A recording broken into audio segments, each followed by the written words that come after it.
This is part 2 of recapping anime called Renee Flops. You can check part 1 in the She uses his big toe to sign the marriage contract. He screams in her. At breakfast he explains to Aoi that every day there is always an attempt and he cannot take it anymore. Aoi says that it just shows how much everyone loves him. Karen goes down and asks where the face towels are, so Aoi points her in the right direction.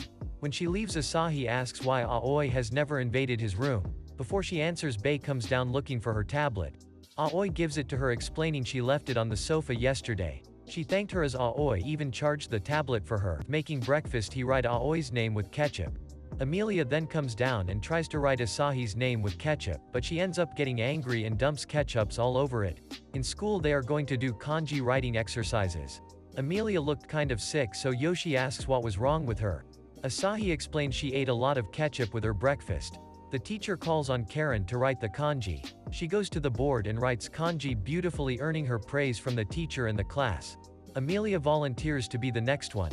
Her attempt, however, made her write murky white liquid instead of fresh milk due to her bad kanji. She passes it off as a joke, but the whole class laughs and she gets embarrassed. When the teacher leaves, she tells them that they will have a kanji writing test next week. The class groans about the test. Amelia tries to invite Asahi for lunch, but finds him missing from his chair. It turns out he and Yoshi are on the roof eating lunch. Yoshi shares his admiration for Amelia as she is always trying her best. Asahi explains that it is because she doesn't want to lose. Lost a game of rock paper scissors to a TV show for 2 straight weeks. She studied all night to devise a way to never lose. She challenges anyone to try her new method, and if they win she will give them her extra special pudding. However, she ends up losing again and starts crying. Yoshi notices that Asahi is having more fun than he expected and he is relieved. However, as Asahi is distracted, Yoshi grabs food from his lunch and eats it. Asahi scolds him for grabbing his food. Yoshi comments that with a selection like his he could spare some. Yoshio says that learning and making your favorite food is a sign of real love. After having dinner, Asahi notices Amelia missing. Ilya tells him that she went to her room immediately after dinner. Asahi climbs up to her room. As he approaches her door, he hears moaning and Amelia saying no, not there. This scandalizes Asahi as he turns red and wonders what she is doing. When he storms into her room, he finds out that she was practicing kanji with a sexual training diary novel. She explains she can study however she likes and that she has to ace the upcoming test. She laments how she is having a hard time mastering the characters that even his idiot friend Yoshi could easily do. She needs to be good at the country's language. Asahi decides to tutor her after school.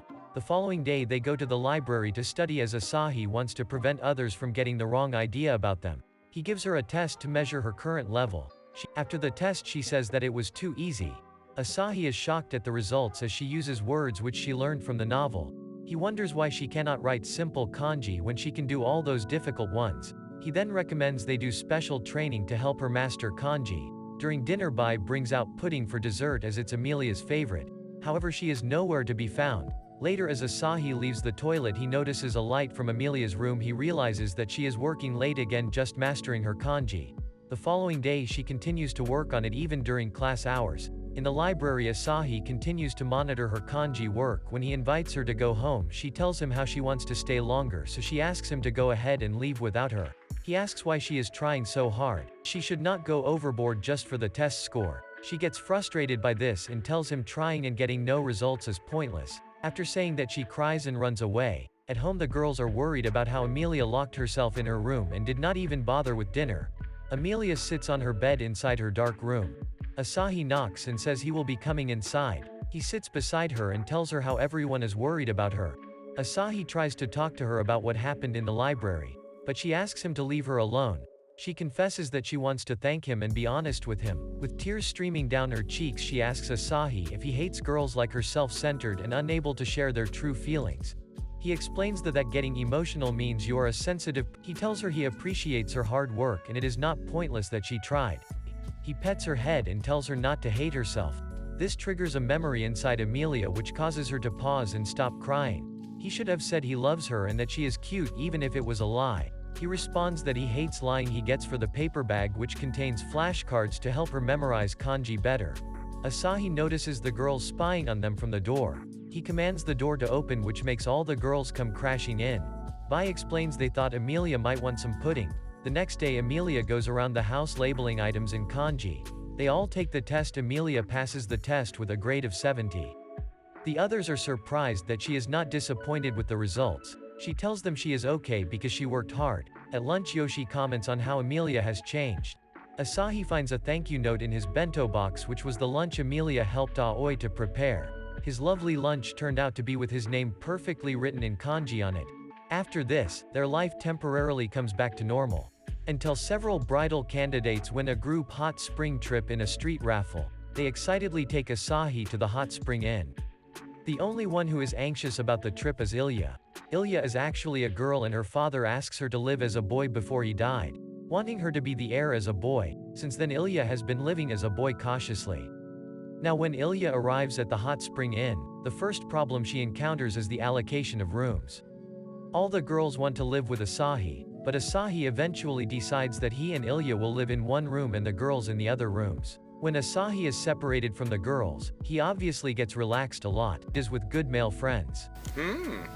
Ilya is shy. She has to endure it because she knows that this is a normal way for boys to get along. Welcome to the club, buddy. Girls find Ilya and Asahi.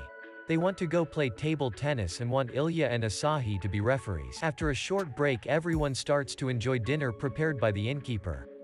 They notice that there are masks with long noses everywhere in the hotel and curiously ask the owner about the situation. The owner explains that these are Tengu masks. It is said that this hotel has been blessed by Tengu, and Tengu masks have been placed here for generations. With the boss's explanation, everyone finishes the dinner. They plan to go to the hot springs later.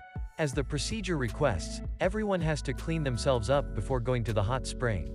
Ilya is too afraid of the Tengu mask on the side and comes up with it. By the time Ilya wakes up, she is already lying on the bed in the room, with Asahi by her side. She realizes that her identity has been exposed. Asahi is the first to apologize for his previous series of offensive behaviors. Ilya quickly says that her former disguise caused the misunderstanding, and tells the reason for pretending to be a boy. Asahi sympathizes with Ilya and asks for her true thoughts. Ilya cries uncontrollably, confessing that she has always wanted to live as a girl. Asahi gently hugs her as a comfort, encouraging her to be her true self. Asahi's body temperature warms Ilya, and in an instant a little boy who looks a lot like Asahi appears in her mind, which seems to be related to her memories. Later the girls excitedly tell Asahi and Ilya that they had seen Tengu in the hot springs yesterday. Ilya instantly blushes and Asahi smiles. This is a secret between the two of them. Guys, I don't know if you have noticed that with the development of the plot, there are many mysteries in this anime. What have you discovered while watching this anime? How do you feel about that? Welcome to leave a message in the comment section and have a discussion. But that's the end of this video. Don't forget to subscribe and turn on notifications. Thanks for watching and I'll see you next time.